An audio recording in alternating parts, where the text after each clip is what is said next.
What's up mga people? So another unboxing video tayo.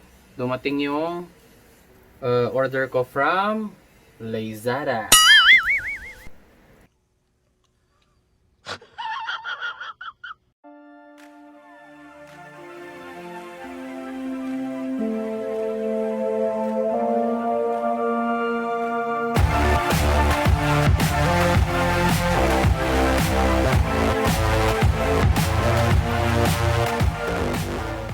So yun, nag-order ako ng Amon AGM02. So USB audio interface siya para sa mga karaoke namin dito sa bahay. So dati ito yung gamit ko, yung V8. So mostly sa inyo alam naman kung anong gamit nitong V8.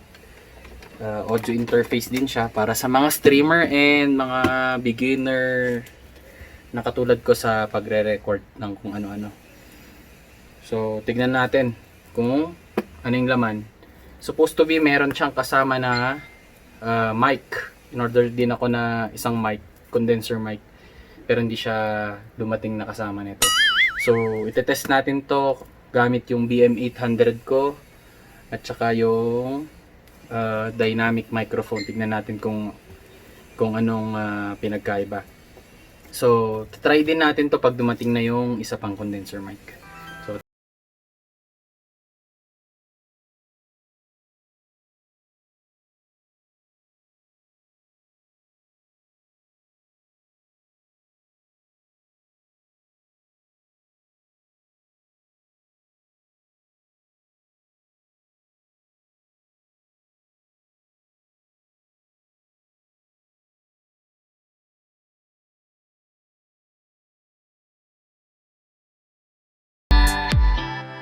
So alright guys, yun yung laman, no?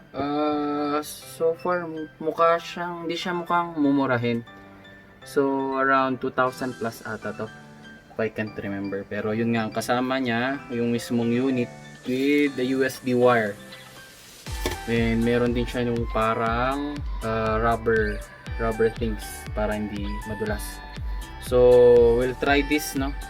Try natin kumanta kung anong tunog niya. Guys, so try natin kung anong tunog niya, kung may nagbago ba. And feeling ko hindi naman nakakaganda ng boses, di ba? Kahit nagpalit ng USB audio interface. So try pa rin natin.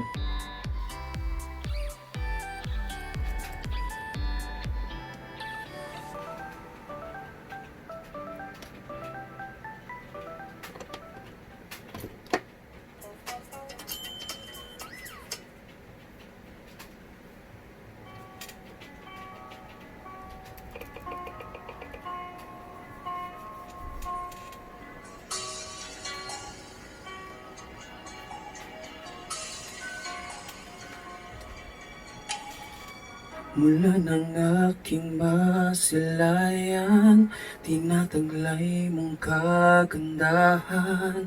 Di na maawat ang pusong sa'yo ay magmahal. Laman ka ng puso't isipan, di na kita maiiwasan. Pag-ibig ko sana'y pagbigyan.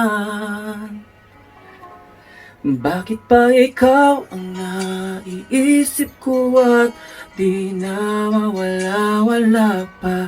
Kahit na alam ko na ang puso mo ay may mahal lang ang iba. Ayaw ng paawat ng aking damdamin. Tunay na mahal ka na. Sana'y hayaan mong ibigin kita. Maghihintay pa rin at aasa. Right, yun guys. So tingin ko mas crisp yung tunog nito. And yun lang, ang pinagkaiba niya sa V8, wala siyang reverb or echo. Pero sa tingin ko pag inedit naman siguro yung kanta pwedeng lagyan doon. Pero overall okay naman siya.